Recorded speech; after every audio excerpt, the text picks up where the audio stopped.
Friends, in this last and 10th lecture on research methods, we are going to talk about writing a research proposal. Research proposals are written by students as well as expert researchers for consultancy projects, for funds, for research projects and so on. So, in this lecture we will focus on what does a research proposal contain, what should it contain, and more details about each of the components of research methods. Why do we have to write research proposals? We require writing research proposals because we have to do research, and research requires money. Somebody has to provide this money. Research is a community activity, as I have been emphasizing, and it requires funds and facilities. It also requires legitimacy and political support. So, suppose you are able to do some research on your own by spending your own money, and suppose somebody does similar kind of research, but his or her research is sponsored by Department of Science and Technology. So, this sponsored research by Department of Science and Technology will carry more weight, more legitimacy, because it is supported by a Government of India Department of Science and Technology. Means somebody has seen your research proposal, somebody has okayed, experts, some experts in your field, maybe some senior people in your field have already seen your proposal and okayed it. So, that means it carries some more weight than research done by you with your own funds. Research proposal is submitted to an organization like I mentioned DST, or in case of social sciences, Indian Council of Social Science Research, or it may be different ministries, donors may be trusts or corporate bodies, or there are different types of sponsors for providing money for different types of researches, and you seek their funds and facilities, and you seek their funds and facilities by writing proposals.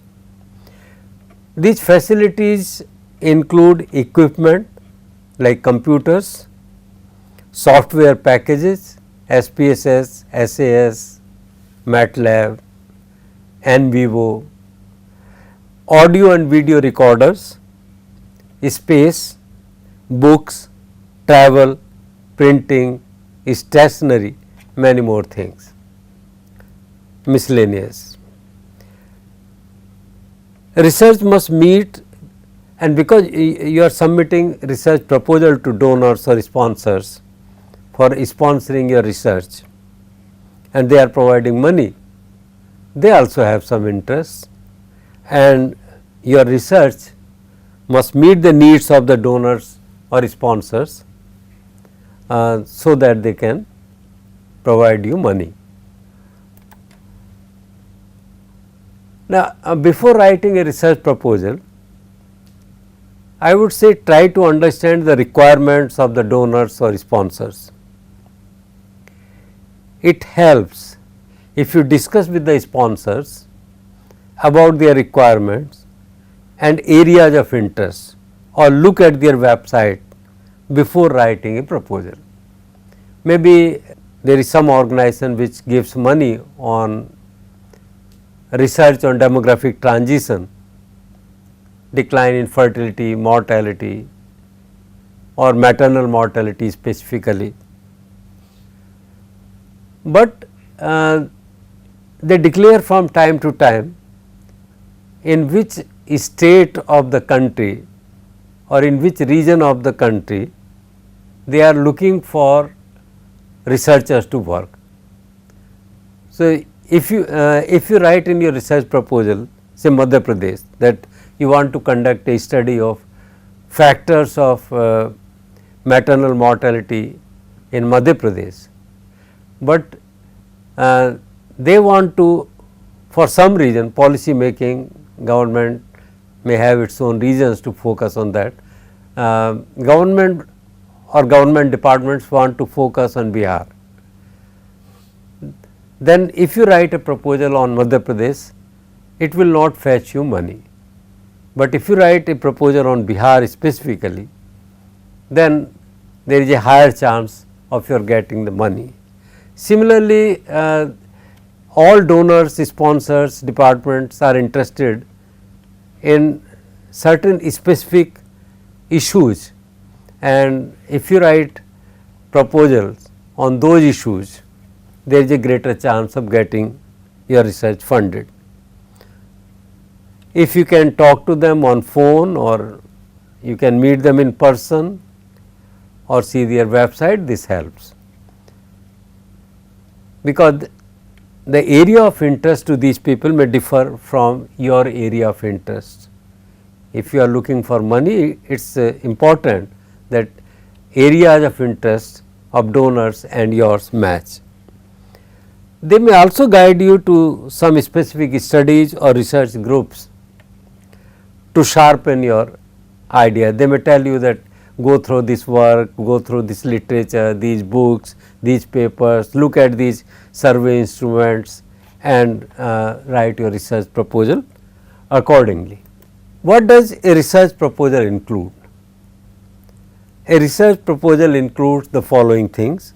First of all, a title, then a statement of the problem, then objectives, then hypothesis, then research design, which include the field, conceptualization and measurements, sampling, analysis of data and expected outcome, then an executive summary, then timeline, and then budget. We know that researches are of different types. Broadly, they are divided into academic and applied researches. Academic research, which may also be called theoretical research, aims at theoretical contributions in the field of study. Applied research deals with practical problems and includes operations research and monitoring and evaluation. The term monitoring is used for midterm evaluation, midterm corrections in the program, and evaluation is used for the end term study of impact.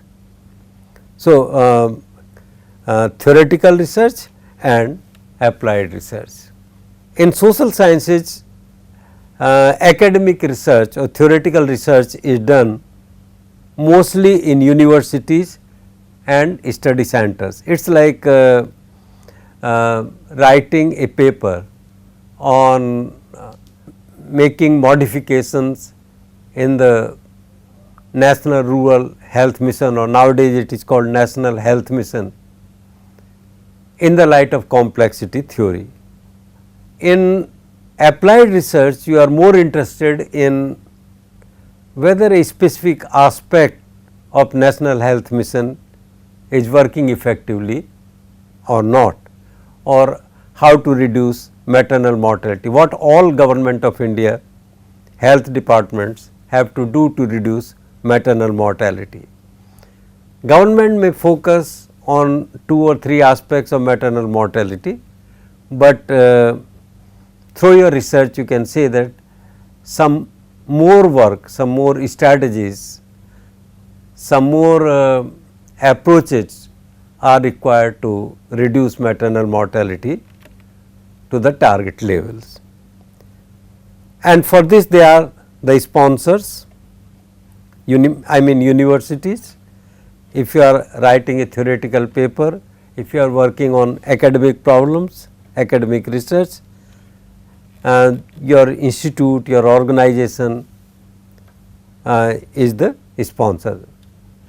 for most of us, for professors, most of the time institutes provide certain minimum facilities for research. So, our institutes or universities or organizations are our sponsors.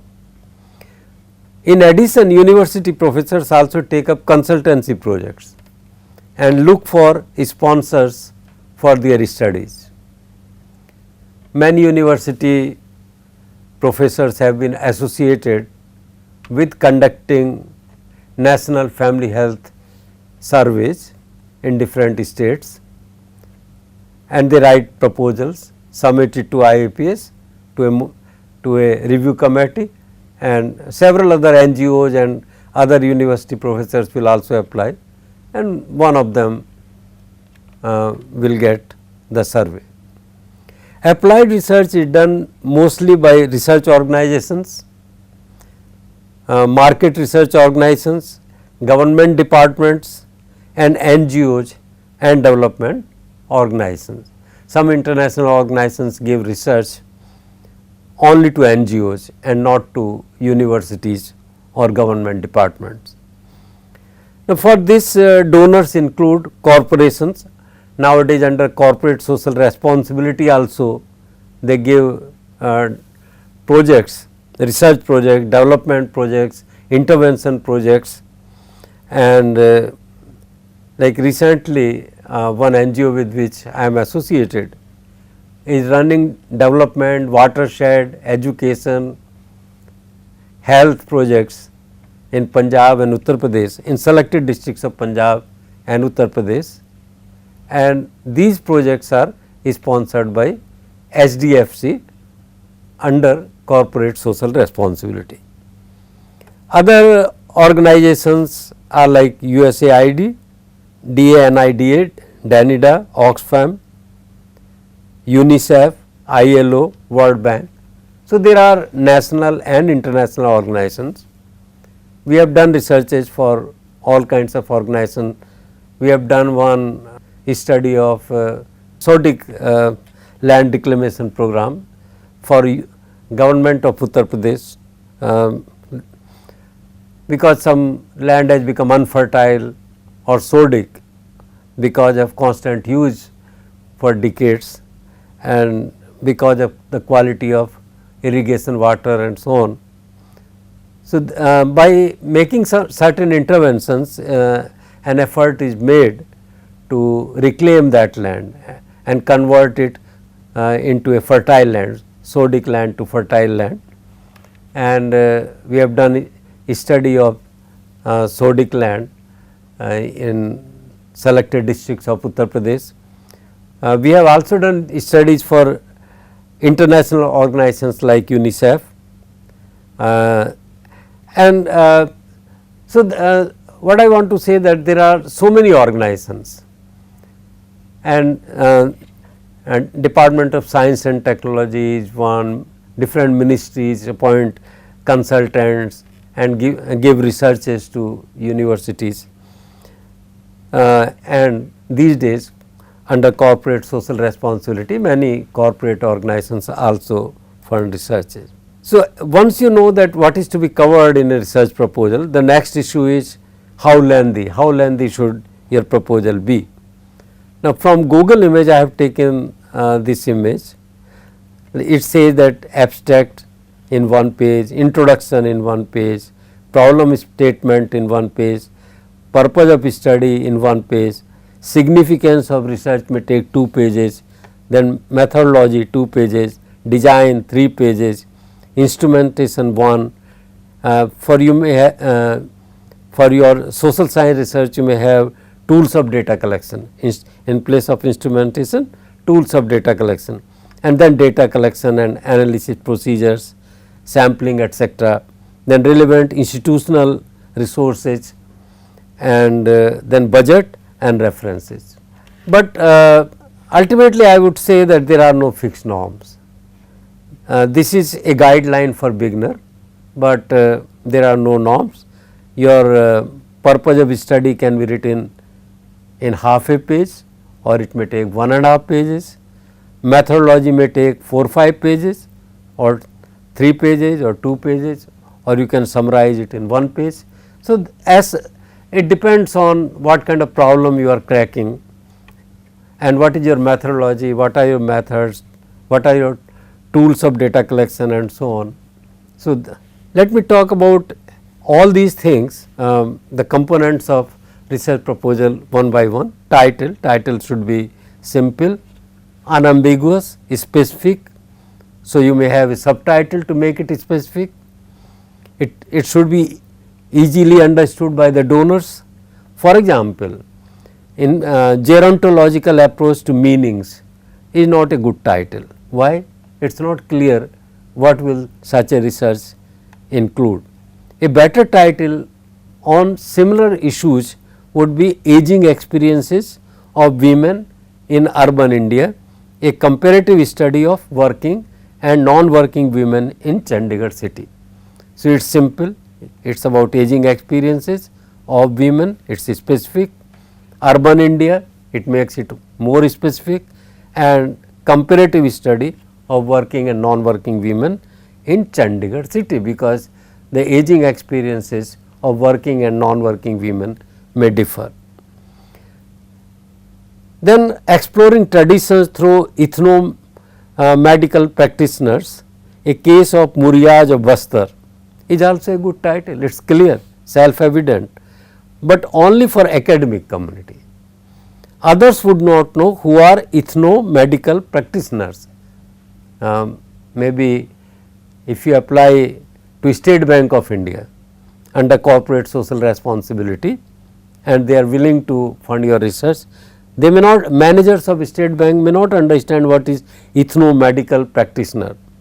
So, you better say traditional healers, exploring traditions through traditional healers, a case of Muriaj of Bastar, like that.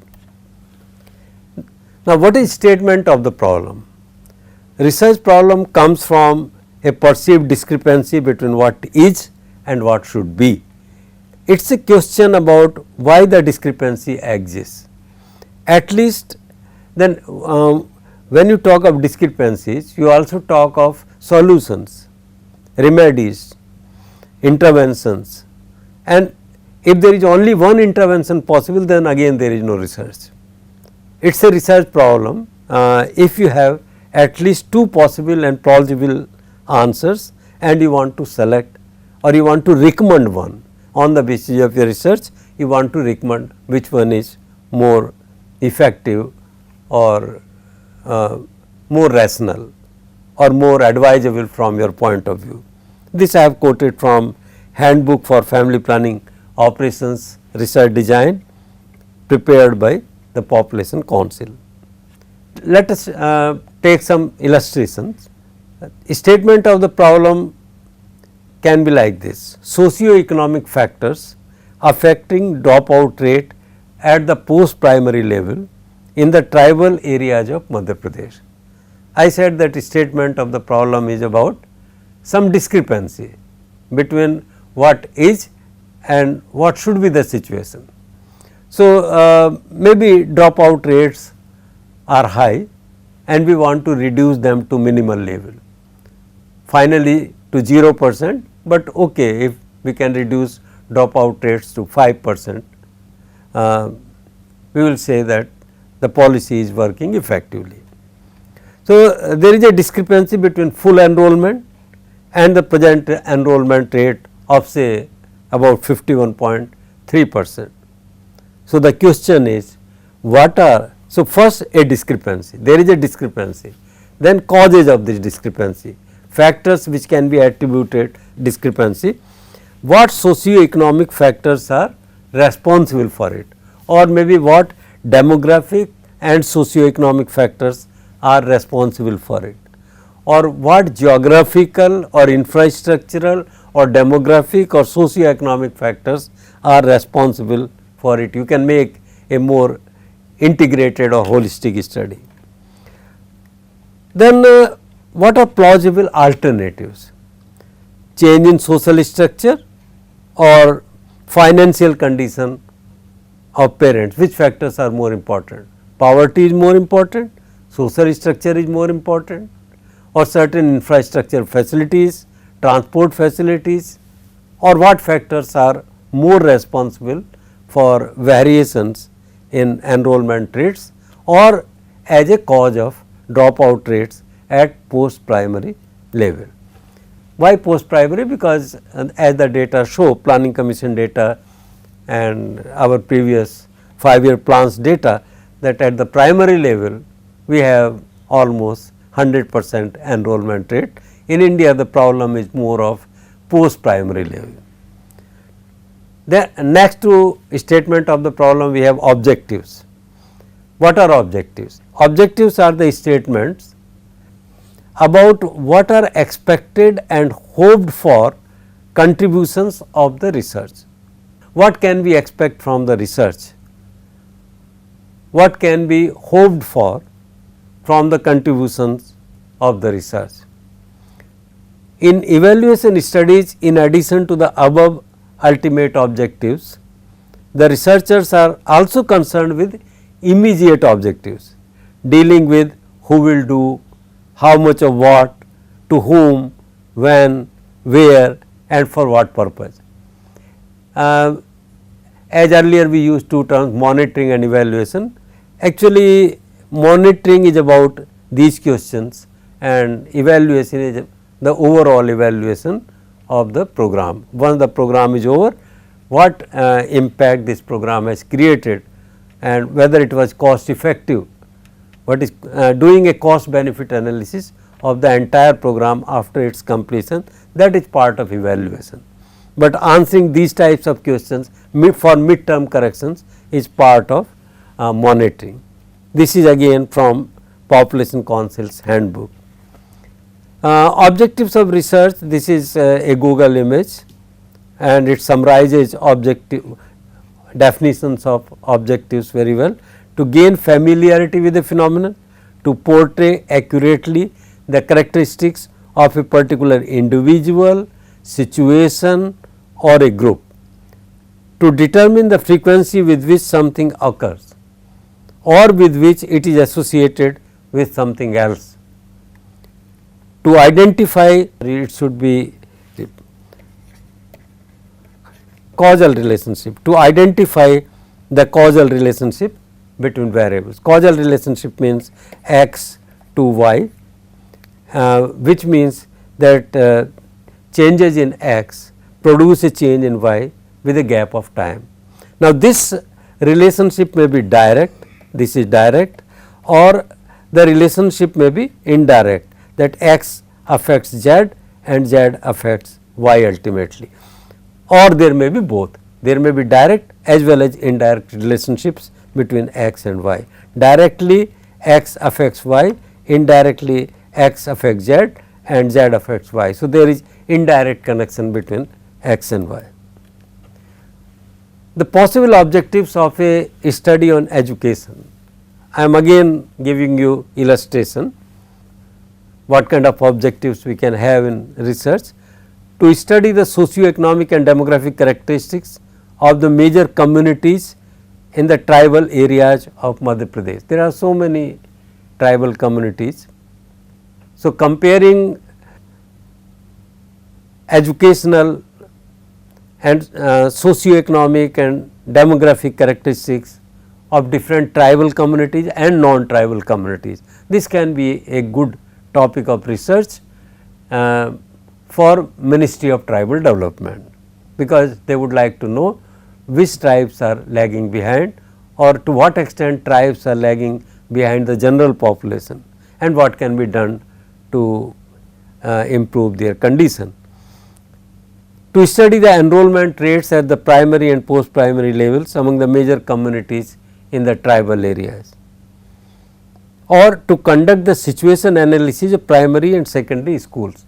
Situation analysis, as this term was defined in one of the lectures earlier, is the study of services. So, primary school, secondary school, they provide certain services. To what extent, what are these services, what is the quality of services, and to what extent the clients or people or parents or students are happy with those services, buildings, teachers, quality of education, quality of instructions, playground, midday meal and all related things. So, that will be part of situation analysis. To study the relationship between economic status of family and school enrollment at the post primary level or maybe at the graduate level, intermediate level. To study the relative contribution of proximate literacy. What is proximate literacy? Proximate literacy is the literacy of the couple. Both of them, husband and wife, may be illiterate, husband may be literate, wife may be illiterate, or both of them may be literate. Now, this literacy of the couple is called proximate literacy. So, to study the relative contribution of proximate literacy, household income, culture and schooling facilities in explaining the differences between tribal and non-tribal areas. So, these are possible factors behind differences in enrollment rates between different communities or dropout rates between different communities, and to what extent a particular factor is responsible can be the subject matter or the objective of the study. Or to study the relative contribution of proximate literacy, household income, tribal culture and schooling facilities in explaining the differences between different households belonging to tribal community. Or say somebody wants to work in the field of health, mental disorders. Now, mental disorders are due to biological reasons, due to social reasons, due to psychological reasons. In a particular region or in a particular country or in a particular occupational group, which factors are more important? What is the contribution of different factors in the study of some dependent variable like mental disorders, different types of disorders, substance use, anxiety, stress, schizophrenia, severe mental disorder, all these things can be the objective of a study. Then comes the hypothesis. Hypothesis is an untested statement about the relationship between two variables. Usually this relationship is of the form of association or causation between concepts within a given theory.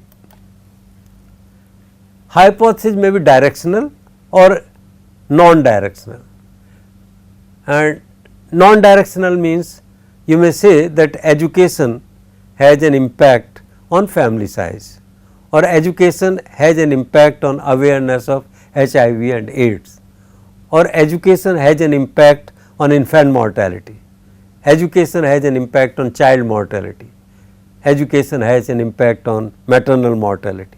This is only about the effect, it is not about the direction. This is non-directional hypothesis. Directional hypothesis would be that higher is the educational level of a community, lower would be its maternal mortality rate. That becomes directional. It shows whether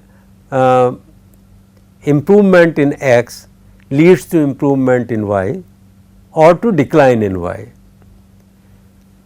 Why is it important? Because later on in statistical analysis, in drawing inferences, when you go for tests of hypothesis, there are two types of tests, one side and two side, and it depends on whether your hypothesis is directional or non-directional. And why do we make this distinction between directional and non-directional and one side and two side tests? Because one side tests are statistically more powerful, mean the probability of rejection of a false hypothesis, which is called power, is higher in case of one side test. This is related to type 1 and type 2 errors. We have a separate series of lectures on statistics, and I have discussed these type 1, type 2 errors etc. There. Now, how do we decide about type 1, type 2 errors? Some people say fix type 1 error and try to minimize type 2 error or increase the power of the test. Some people say that the error which is more costly is considered to be type 1. So, there are I have seen two definitions of type 1.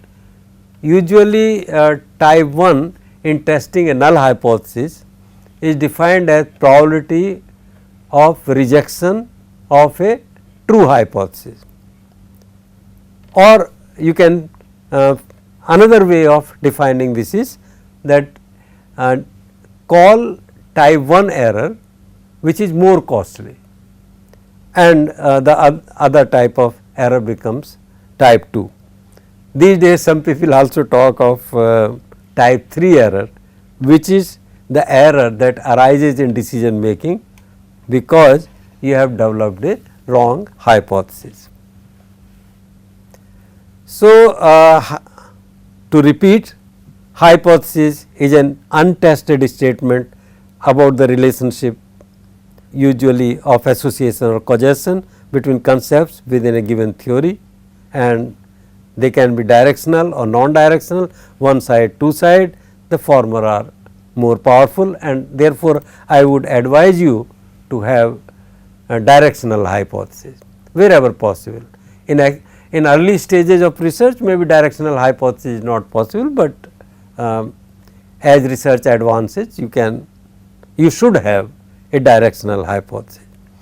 Hypotheses are stated in such a form that they permit empirical testing or falsification.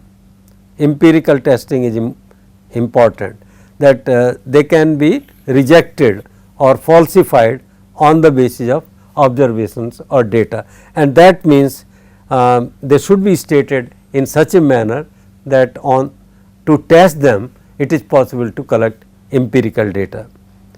Exploratory studies do not normally require hypotheses. Hypotheses are however important for evaluative, intervention and experimental or scientific studies. This is again from Handbook for Family Planning Operation Research Design by Population Council. Students sometimes ask, okay, we will have hypothesis, but how many, or is it necessary to have hypothesis in our thesis? I would say that it is not necessary, and especially if you are doing an exploratory kind of work, if you are using exploratory research design and doing qualitative ethnographic work, it is not necessary to have hypothesis. But if you are using descriptive, evaluative or scientific design, some people also call diagnostic. If you are using evaluative, descriptive or diagnostic kind of design, then it is important to have hypothesis. I can't think of a truly experimental design which does not require hypothesis. Then how many? I have seen some PhD thesis in which you have 100 or more hypotheses. That is too much. And also in a PhD thesis, we cannot afford to have only one hypothesis. I have not again seen any PhD thesis in which there was only one hypothesis. Usually 5 to 10 hypotheses in a PhD thesis should be okay. You see, you do not have to write a hypothesis for every finding that you have in your research. You may have several inferential statistics, chi-square, t, z, you may have so many p values. It is not necessary to write hypothesis for each and every finding. That way your number of hypotheses may go up to 100 or more. Write the major hypothesis. What are the major relationships which you want to test on the basis of empirical data? Others may be just subsidiary sub hypothesis which you need to answer the hypothesis. Research hypothesis Again, there are two terms for hypothesis. One is called null hypothesis, another is called alternative hypothesis. Null hypothesis is usually stated in the form of no difference, no relationship, no effect, and alternative hypothesis is written in the form of effects or impacts or correlations or regression, significant correlation, significant regression. Usually the research hypothesis which is directional is the alternative hypothesis of your study, and against that you require a null hypothesis. Suppose I say that higher is the level of education, lower would be the maternal mortality rate. So, this is the alternative hypothesis, this becomes the alternative hypothesis. What would be null hypothesis? Null hypothesis would be that there is no relationship between education and mortality, no relationship. There is no relationship, this is null hypothesis. If on the basis of empirical data this null hypothesis is rejected, then you accept the alternative hypothesis that there is a connection, and this is the direction which this connection takes. Again, examples of objectives and research hypothesis. I have identified some objectives and against them I have also written some hypotheses. Objective: to estimate the level of infant mortality among the Mundas. Hypothesis may be level of infant mortality is negatively correlated with income and education. This is alternative hypothesis or research hypothesis, and this is directional. There are two hypotheses in this, you will write them 1 and 2, one with income, another with education, and these are the research hypotheses which are stated as alternative hypothesis, and that there is no correlation between level of infant mortality and income and level of infant mortality and education. These are two null hypotheses. Another objective: to explore the social representations of health among women professionals in a tribal area. In a tribal area, as long as a woman can finish her household work in time, she is not considered to be ill. This is the hypothesis. To unearth dimensions of general and specific environmental beliefs in a peri-urban area, this would be the objective of the thesis. And environmental beliefs scale has 3 dimensions: ethical, cognitive and intervention. This would be the hypothesis, alternative hypothesis. To examine the relationship between MSM identity, Kothi, Panthi and so on, and attitude towards safe practices, this is the objective, and Kothis perceive a higher risk of HIV than Panthis or double decker, this is the hypothesis. Hypothesis differs from an axiom. Yeah, this is also important to say. Axioms, an assumption or postulate or universally received principle or self evident truth. Axioms are domain assumptions or meta theoretical beliefs. For example, normative system of society is closely linked with the system of ownership of property, or that queer theory combines gays, lesbians, transgenders. This is obvious, and this cannot therefore be a hypothesis. Let us look at some of the statements. Can they make a research hypothesis?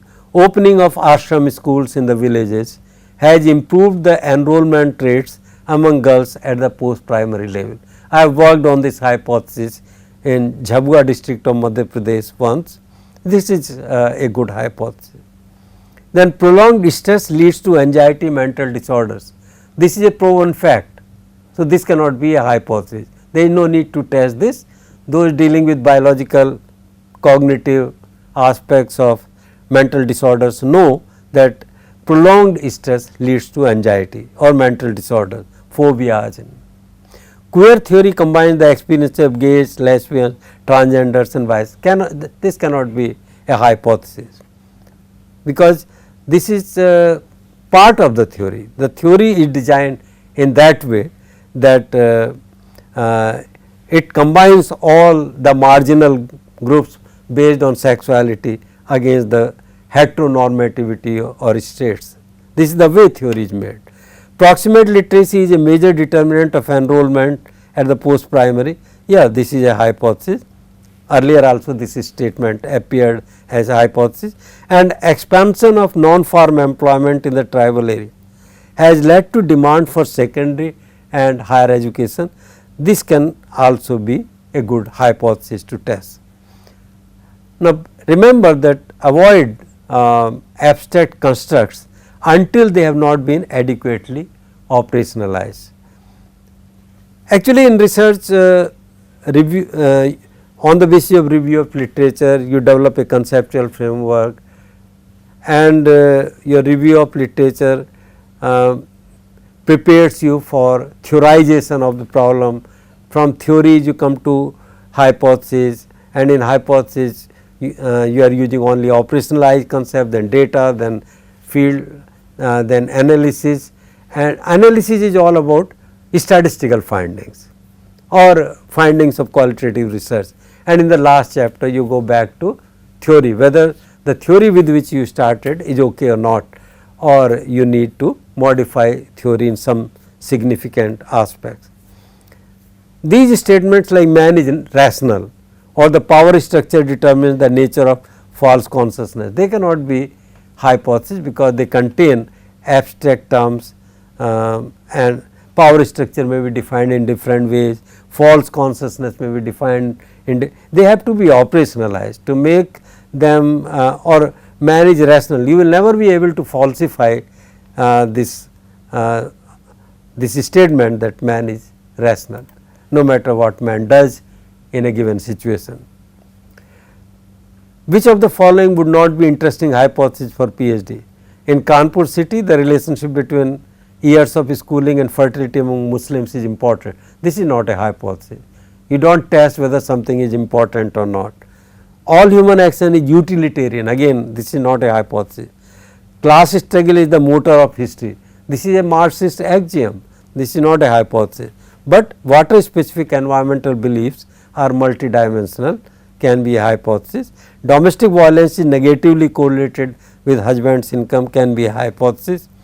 Female feticide is only one aspect of gender bias. Yeah, we know it. This is not a hypothesis. Health utilization depends on many demographic and socio-economic factors. This is again not a hypothesis. To repeat, the following things are not hypotheses: obvious or uncontroversial axioms, cannot be empirically tested, serve nobody's interest, and have no connection with literature or policy or even political interests.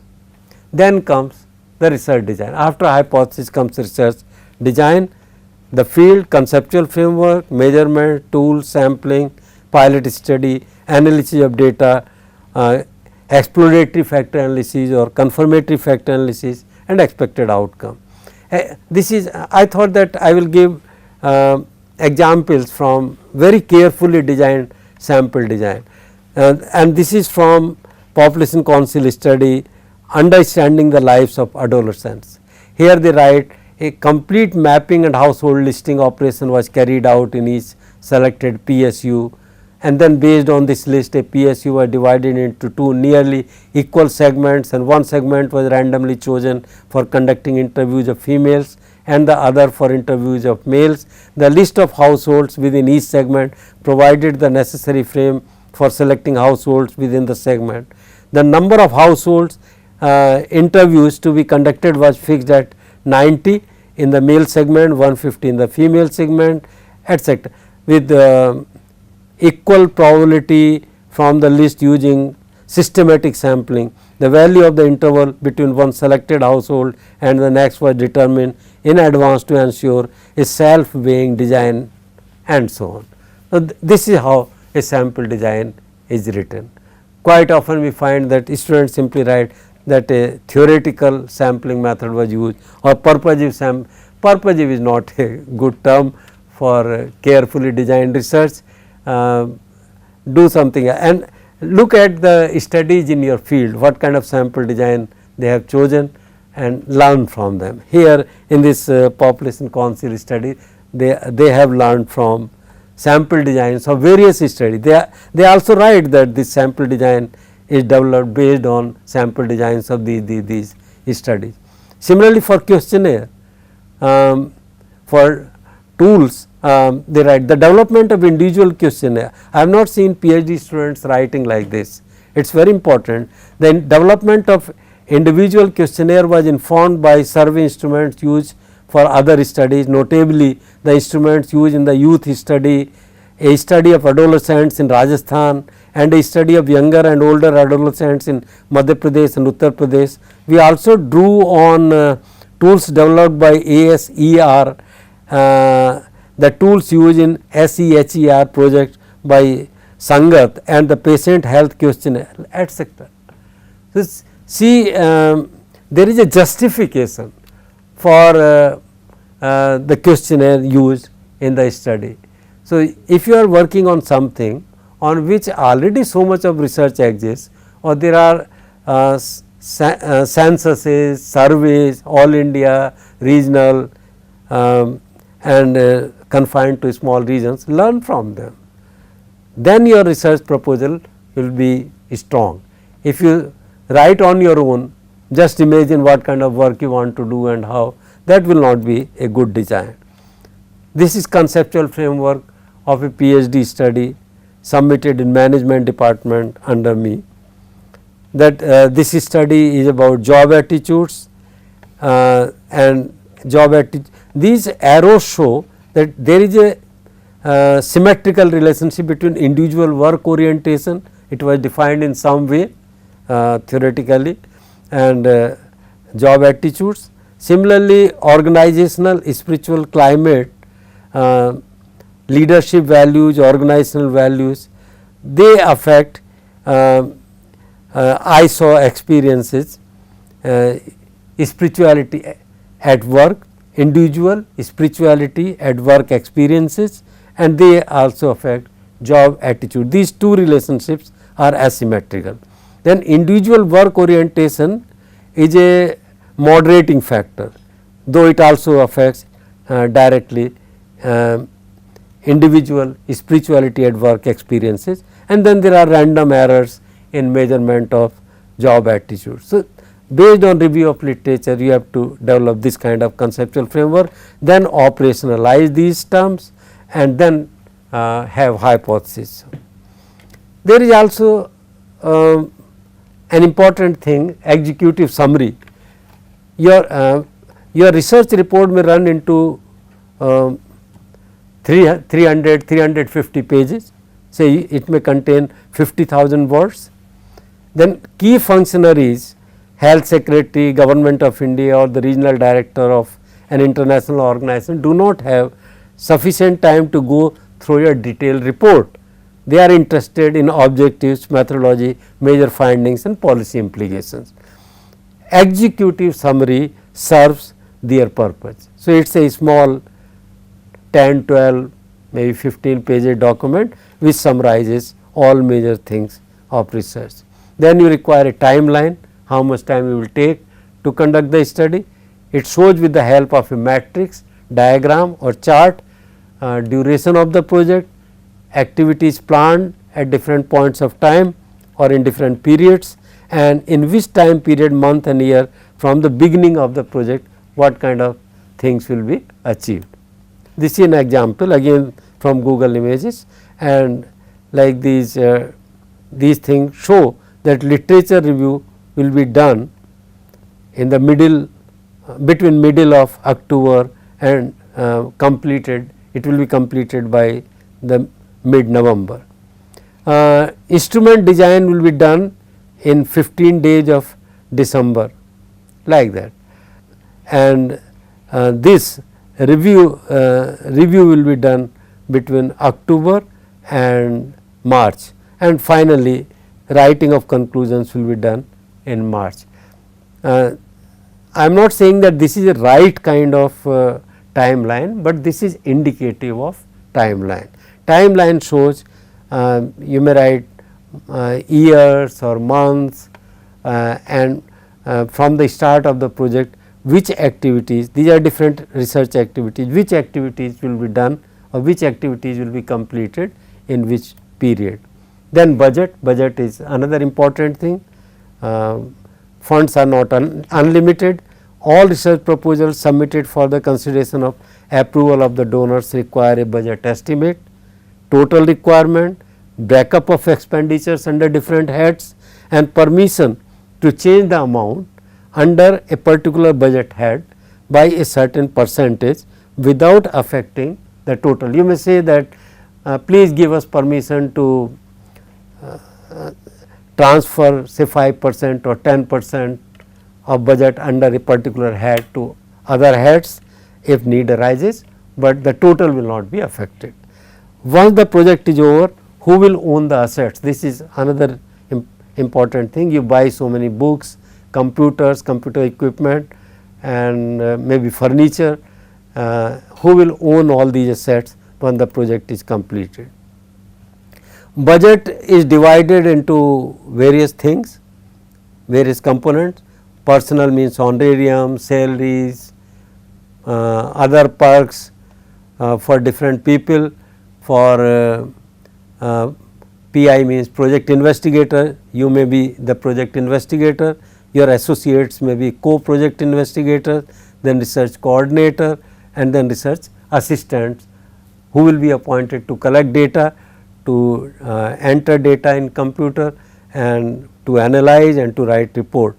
Then you also require various kinds of services, maybe provident fund, maybe health insurance, maybe other kinds of compensations to participants, and for organizing focus group discussion you may need to give them certain give your participants certain facilities, food or maybe money compensation, then travel, equipment, and there are indirect costs like overhead which your institute may expect from you if you are a researcher or if you are a faculty. So, the and then total. So, and this budget is given unit price, total, year 1 and year 2.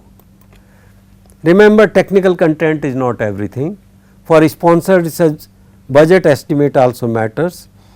Quite often this selection of research project is done in 2 stages. The first level of selection is made on the basis of technical proposal, and the final selection is made on the basis of budget requirement. Once your project proposal has been accepted on technical ground, means on the ground of theory, objectives, hypotheses, tools of data collection, statistical analysis, sample design, then they look at that among the project proposals qualified for funds, which one spends the least, and least say per interview, on per interview basis. Your sample size may be 500, someone else's sample size may be 50,000. So, budgets cannot be compared, but yes, on per interview basis, and then they will decide. This presentation was about how to write a research proposal. If you are a student, you write research proposal for MPhil thesis or PhD thesis.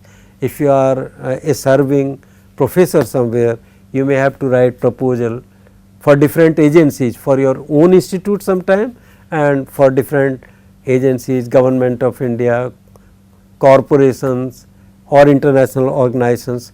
They must include certain things, and in this lecture I have shown that they must have a title, objectives, review of literature first, then objectives, then hypothesis, then research design, which means sampling, field, time, tools of data collection, then statistical analysis if you are using quantitative methods, and budget estimate, timeline and budget estimate, and also an executive summary. So, that you tell the sponsors very clearly how much time this research will take, what is the relevance, what is the importance of this research, and how much money you would be requiring to be spent on completion of this research. This is what a research proposal contains. Thank you.